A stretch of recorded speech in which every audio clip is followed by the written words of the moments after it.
Todd, I just wanted to ask about the Caps and their power play in particular. It's obviously going at a really good clip this year, but it's been largely the same formation for some time, yet still it works. Some think just go stand someone next to Ovechkin, but what happens when you overplay Alex? Well, when you overplay Alex, then Kuznetsov, Backstrom, Carlson, and Oshie score. So the best penalty kill against that team after analyzing everything is don't take the penalty.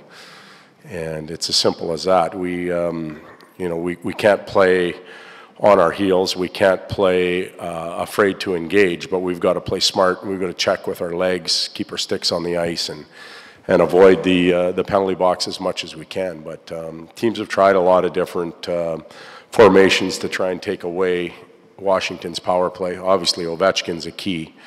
But while you're trying to shadow him a little bit, the other guys are doing some damage. So just a really well-constructed power play, confident. All pieces are a threat, not just two or three. And, I'm glad we only see them twice a year. Would love to see them 9 times a year. So we'll see what happens. Alex Chiasson made himself a lot of fans with his game the other night. What did you guys see in him that made you realize that this is a guy that we want on our roster and he can contribute?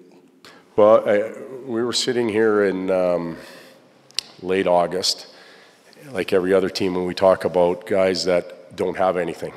And what I mean by that is contracts or tryouts. And Gully, who was able to coach him, I believe a little bit in Dallas, but a lot in Calgary, brought his name up. And he was a big proponent of bringing him in and giving him an opportunity. And the call was made, and Alex accepted the opportunity. And he played a reliable game throughout training camp, earned a roster spot, and then was patient enough to wait to get in. His impact on the game the other night, I don't have to repeat it. You guys watched it. It was a really positive one.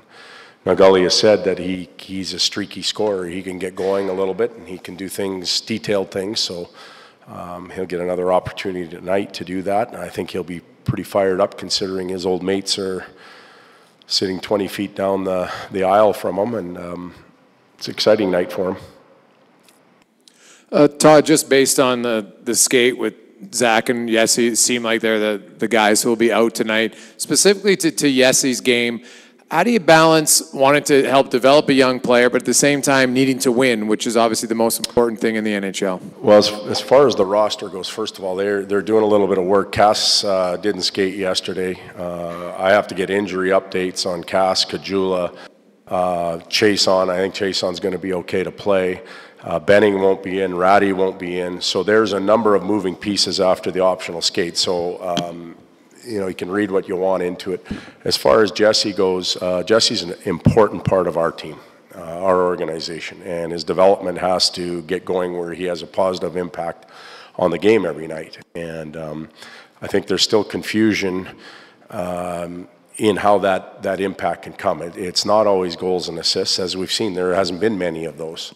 But there's other areas of the game that are important, and young player, yes, but NHL 3 years, and we have to treat him like we do just about every other player and hold him accountable. So that's where we're at. When you look at his development, because of his age and he's so young, I don't know if it's your decision or if it's a combination with the GM.